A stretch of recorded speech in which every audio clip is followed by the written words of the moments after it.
Do you know why 60% of restaurant close in 1 year? और क्या क्या प्रॉब्लम आ सकती हैं इन 1 सालों के अंदर जो आपके रेस्टोरेंट को बंद कर सकती हैं या रेस्टोरेंट आपका बिल्कुल बैंकरप्ट हो सकता है। तो इनके पॉइंट्स की तरफ चलते हैं कि आप अपने रेस्टोरेंट को कैसे बचा सकते हैं बंद होने से।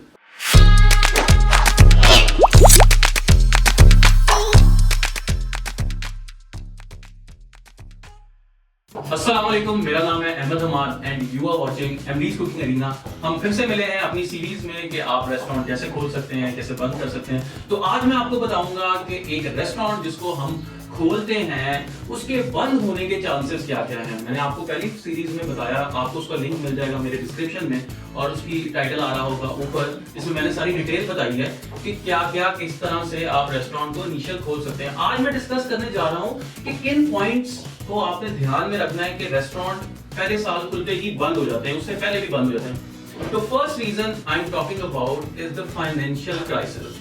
जब भी एक रेस्टोरेंट खोला जाता है तो उसमें मेन चीज है कि आपके पास बैकअप कैश कितना है। आपके पास उसको चलाने के लिए अगर तो इनिशियल चल नहीं रहा, उसमें कोई स्ट्रेटेजिक प्रॉब्लम आ रही है, तो उसमें क्या चीजें ऐसी की जाएं कि यार बिजनेस जो है वो टर्नओवर देना शुरू करे। If your location is perfect, if your chefs are perfect, if your menu are perfect, तो व्हाई कि वो चल नहीं रहा। तो उसके लिए आपको ऑडियंस को बुलाने के लिए, मार्केटिंग करने के लिए थोड़ा सा जाहिर सी बात है 1-2 महीने तो लगेंगे ना। तो उस 1-2 महीने का कवरिंग करने के लिए आपके पास इनिशियल कैश कितना है, क्या आपके पास इतना बैकअप है कि आपने सारा लगा तो नहीं दिया।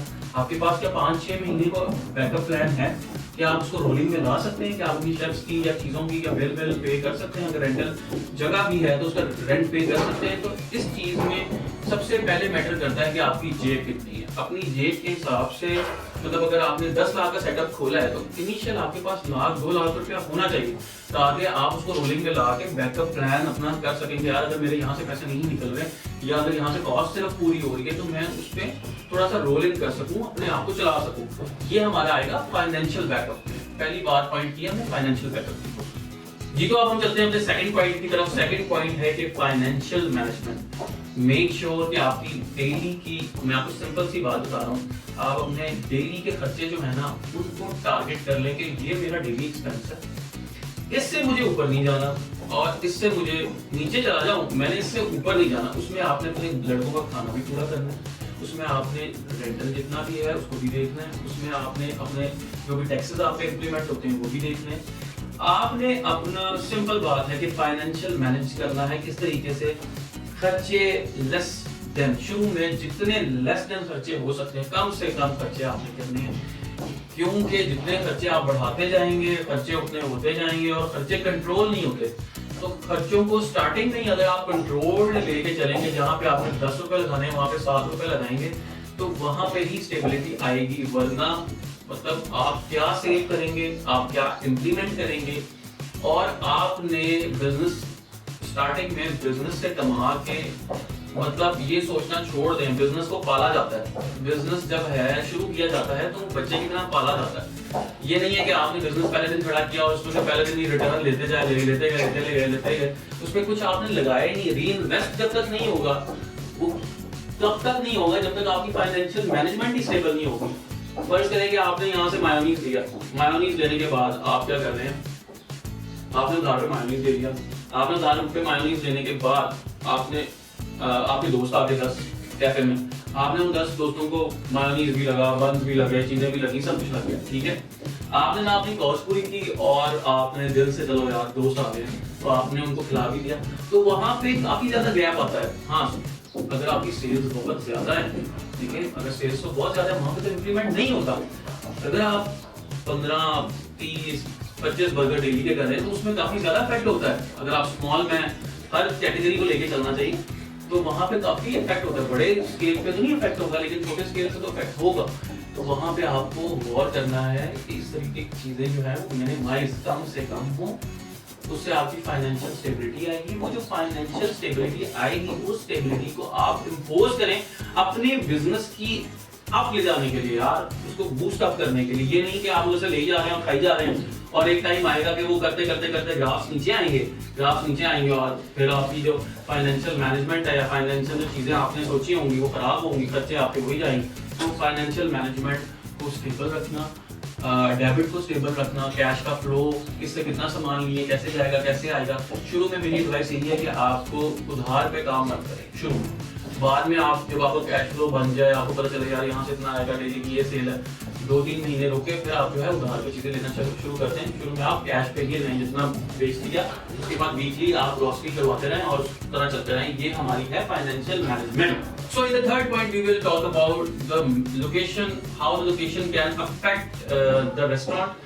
के देखिए, जहाँ पे आपकी ट्रैफिक कम होगी, मतलब आपकी अगर एक मेन सड़क है उसकी बैक साइड पे आपका रेस्टोरेंट है और फ्रंट साइड पे मतलब आप नहीं उसको चलाना चाह रहे, या आपका रेंटल उतना नहीं बन पा रहा, तो जाहिर सी बात है फ्रंट साइड पे आपके पास जो ऑडियंस होगी वो कम से कम हिट होगी। तो जाहिर सी बात है उस पर हमें मार्केटिंग के ज्यादा से ज्यादा पैसे लगाने पड़ेंगे। अट्रैक्ट तो पीछे भी हो जाएगी, उसमें हमें क्या करना पड़ेगा पीछे वाली साइड पे कि आपको कोई कुछ यूनिक प्रोडक्ट्स रखनी पड़ेंगी, कुछ अपनी यूनिक आइटम्स लानी पड़ेंगी। अगर आप पीछे हैं, कुछ उनको यूनिक प्रोडक्ट्स को ला के आप उनको मार्केट में अच्छे तरीके से डिलीवर करें। अगर हाँ आप मेन रोड पे बैठे हैं और आपके वहाँ पास डेली की कोई 2 लाख 3 लाख गाड़ियाँ रोज गुजरती हैं, तो उसका एक अपना सिनेरियो है, उसका एक अपना एक तरीका है, उसमें इतनी मार्केटिंग करने की जरूरत नहीं पड़ती। लोग रोज गुजरते हुए, या उनको पता है कि ये चीज यहाँ पे है, कि अगर एक KFC की ब्रांच है उनको पता है। अगर आप वही पीछे से चले जाएंगे या पीछे रोड पे होगा, लोगों को नहीं पता चलेगा कि यार आप पीछे भी एग्जिस्ट करते हैं। तो उसमें मार्केटिंग एक बड़ी अच्छी स्ट्रेटेजी है। मार्केटिंग, आप अपनी कुछ यूनिक प्रोडक्ट्स निकालें, कुछ कतलम्बा पिज्जा जो निकाल लें, कुछ भी निकाल लें, आप उसको कुछ करें। मतलब ये आपको मैं हिंट दे रहा हूँ कि you have to make your product और योर फूड यूनिक। उसके बाद आप उसके ऊपर काम करें और उसको मार्केट करें, और उस लोकेशन का फिर ही आप कुछ कर सकते हैं, वरना उधर चलाना काफी मुश्किल होता है। क्योंकि आपके पास अगर अच्छी लोकेशन नहीं है तो आपके पास ट्रैफिक नहीं हिट कर रही होती। अगर आपके पास फ्रंट की समझे, अगर लोकेशन भी अच्छी है, सेकंड सिनेरियो है कि लोकेशन अच्छी है, पार्किंग कैपेसिटी नहीं है, आपके पास एक भी गाड़ी पार्क नहीं हो सकती, तो वहाँ पे भी प्रॉब्लम होती है। वहाँ पे भी आपको पार्किंग के लिए आपको बड़ा मसला होता है। आपका प्रोडक्ट अच्छा है, आपका फूड अच्छा है, आपकी एम्बियंस अच्छी है, आपकी जगह अच्छी है, लेकिन आपके पास पार्किंग नहीं है। तो वहाँ से भी अगर आपके पास अच्छा है, एक मीडियोकर से ऊपर वाला कस्टमर आ रहा है, तो उसके लिए बड़ा प्रॉब्लम होगा। वो कहाँ गाड़ी पार्क करके आएगा, तो वो फिर अवॉइड करते हैं। तो मेक श्योर आपकी जिस लोकेशन में हो आपकी पार्किंग अच्छी होनी चाहिए, सेकंड आपकी लोकेशन अच्छी होनी चाहिए। अगर आपके पास लोकेशन अच्छी नहीं है तो आप उसको मार्केट अच्छे तरीके से करें और अपनी प्रोडक्ट्स के अंदर कोई यूनिकनेस लेकर आए, ताकि वो आपकी जो मार्केट में है वो हेल्प करे। जी, तो फोर्थ पॉइंट हम डिस्कस करते हैं। फोर्थ पॉइंट में हम डिस्कस करेंगे मेरा फेवरेट और मेरा सबसे अच्छा जो पार्ट है वो है द कंपटीशन। आप एक जगह पे बैठे हुए हैं, या एक ऐसी सिटी में या एक ऐसी लोकेशन में जहाँ पे वेरियस कंपटीशन है, न्यूमरस चीजें, आपके पास एक जगह बर्गर मिल रहा है, वही साथ भी बर्गर मिल रहा है, वही साथ बर्गर मिल रहा है, तो वहाँ पे आप कैसे सर्वाइव करेंगे? सबसे ज्यादा बड़े जिगरे वाला बंदा वहाँ पे सर्वाइव करेगा। उसके लिए आपको सबसे पहले अपनी प्रोडक्ट लाइन पे काम करना पड़ेगा।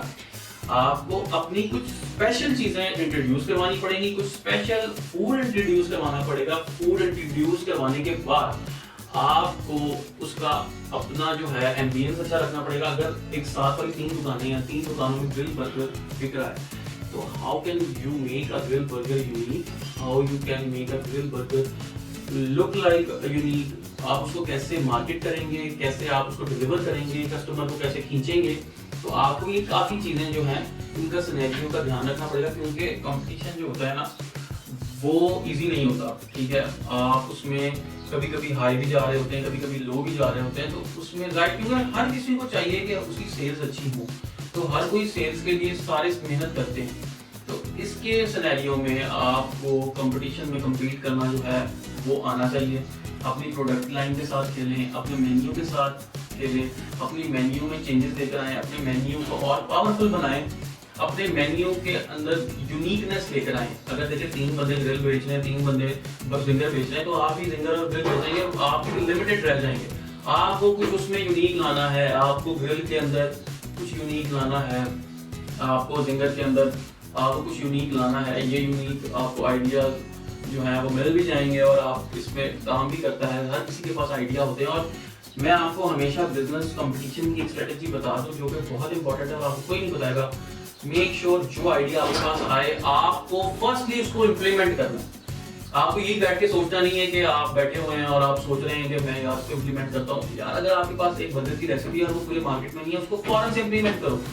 उस पर इम्प्लीमेंट, देखिए फर्स्ट मूवर जो होता है ना, वो हमेशा पीछे नहीं रहेगा, फर्स्ट मूवर हमेशा आगे जाएगा। अगर वो किसी और से सोच के वो मूव चल रही ना, तो आप कंपटीशन में पीछे रह जाएंगे।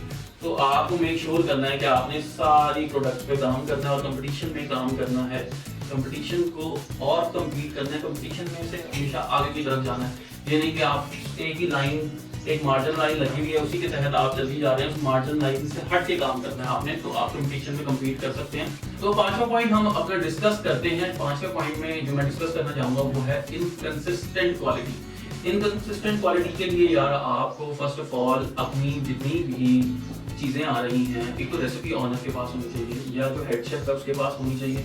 बंदे अगर आपके चेंज हो भी रहे हैं तो वो अफेक्ट ना करे यार आपकी क्वालिटी को। देखिए रेस्टोरेंट में क्या होता है, बंदे इफेक्ट होंगे, ठीक है, बंदे ऊपर नीचे हुए, आपकी रेसिपी ऊपर नीचे हुई, वहां से आपका टेस्ट ऊपर नीचे हुआ, तो कस्टमर को तो नहीं पता था कि ऊपर नीचे क्यों हो रहा है। इसलिए आपको सबसे पहले वर्क करना पड़ेगा अपने कंसिस्टेंट फूड पे। आज की टेस्ट हुई है, 10 साल भी हुई है, 50 साल भी हुई है, वही आपको सक्सेस की तरफ लेके जाएगा।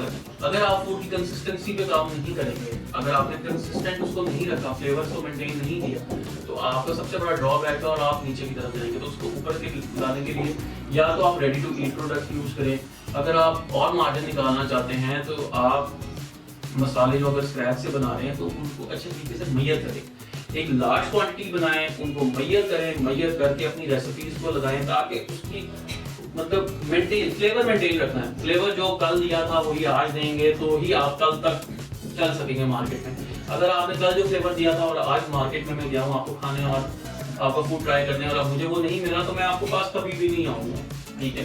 तो इस चीज को दिमाग में रखें कि आपका जो भी फ्लेवर्स है वो मेंटेन होने चाहिए, आपको कंसिस्टेंट होना चाहिए अपने फूड में, क्वांटिटी में कंसिस्टेंट आप रहेंगे, आप ठीक चलते रहेंगे। अगर आप रेट्स ऊपर कर दें, क्वालिटी कंसिस्टेंट होनी चाहिए। अगर क्वालिटी कंसिस्टेंट नहीं होगी तो वहां पे भी डाउनफॉल है, ठीक है।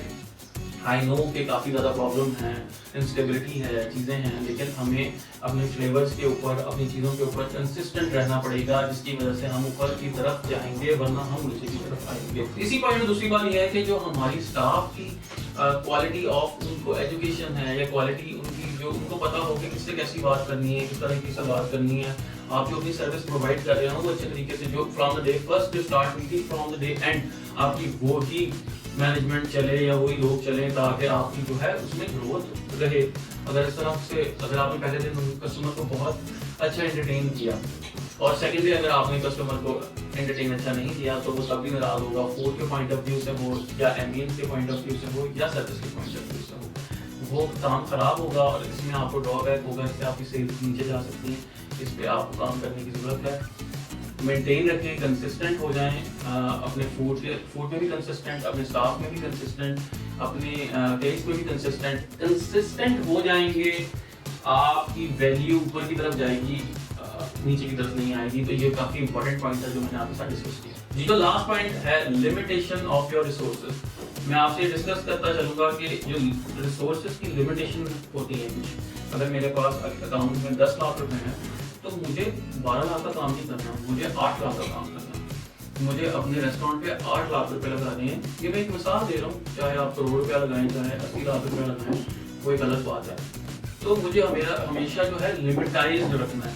अगर मैं एक चीज मेरे पास 10 लाख रुपए पड़े हुए हैं और मैं चीजें 12 लाख वाली कर रहा हूँ, उसमें आपकी प्रॉब्लम है, उसमें आपको मैनेज नहीं कर पाएंगे आप, उसमें आप शख्स की खर्चे नहीं निकाल पाएंगे। तो आपको क्या करना है कि आपको चीजें चेक करनी है कि यार मेरी रेंट कितना होना चाहिए, मेरी इक्विपमेंट कितने का कॉस्ट रहेगा, मेरे जो वर्कर्स हैं वो कितने के कॉस्ट करेंगे, मेरा मंथली बिल कितना होगा, और पीछे से आपको थोड़ा सा बैकअप प्लान रखना है, ठीक है, हमेशा रखना है। चाहे आपको जितना मर्जी यकीन हो अपने पे, आपने बैकअप प्लान लेके चलना है और इंशाल्लाह ताला उम्मीद होती है कि उसमें अल्लाह ताला हमेशा बरकत डालते हैं।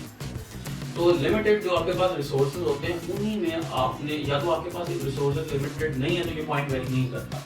अगर आपके पास बहुत ज़्यादा रिसोर्सेज हैं तो वहाँ पे तो ये बिल्कुल इम्प्लीमेंट नहीं करेगा, फिर तो बंदा जेब से है मतलब लगाई जाए जो मर्जी करे। अगर आपके पास लिमिटेड है तो आपको अगर 10 रुपये का काम करना है तो आप वहाँ पे 8 रुपये का काम करेंगे, फिर वो 10 रुपये तक जाएगा। ठीक है, आपने कोई यूटेंसिल्स खरीदने हैं, इक्विपमेंट्स खरीदने हैं, उनको उस हिसाब से खरीदें। अगर जहाँ पे सेकंड हैंड की जरूरत है वहाँ पे सेकंड हैंड ले आएं, यार जहाँ पे फर्स्ट हैंड की जरूरत है फर्स्ट हैंड ले आएं। अगर हम एक जगह रेस्टोरेंट बना रहे हैं तो वहाँ पे अगर हम फ्रायर सेकंड हैंड भी ले आएंगे तो नो इशू। अगर हम वहाँ पे अवन सेकंड हैंड लेकर आएंगे तो उसमें इशू आ सकता है। तो इस तरीके की चीजों पे रिसोर्सेज को देखते हुए आप इसको करें, ताकि आपको बाद में रेस्टोरेंट, अब आपने लिमिटेशन की नहीं थी, आपने डायरेक्ट सारा पैसा फेंक दिया इक्विपमेंट चीजों पे, बैकअप आपके पास प्लान नहीं है, तो आपके पास रिसोर्सेज हो जाएंगे खत्म। वहां से आपको लोगों से मांगने पड़ेंगे और वहां पे भी चांसेस है कि आपका रेस्टोरेंट होते बंद। तो इसी तरह की वीडियोस के लिए सब्सक्राइब टू माय चैनल, ज्यादा से ज्यादा लाइक, ज्यादा से ज्यादा शेयर। इसके पहले भी मैंने आपके साथ एक वीडियो शेयर की हुई है 8 पॉइंट्स कि आप अपना रेस्टोरेंट खोलते हुए क्या 8 पॉइंट्स को दिमाग में रखेंगे जो कि आपका रेस्टोरेंट चलने में काफी मदद करेगा। तो मैं उम्मीद करता हूं कि मेरी वीडियो आपको इंफॉर्मेटिव लगी होगी। आपके जो भी पॉइंट्स हैं यू कैन डिस्कस मी, आप कमेंट्स में ज्यादा से ज्यादा मुझसे पूछ सकते हैं। आप मुझसे कमेंट्स में अगर पूछ लें तो मैं आपको ज्यादा से ज्यादा बता भी सकता हूँ। कोई सर्विस आपको चाहिए वो भी हम प्रोवाइड कर सकते हैं। तो मैं उम्मीद करता हूँ कि मेरी आज की वीडियो आपको काफी ज्यादा इंफॉर्मेटिव लगी होगी।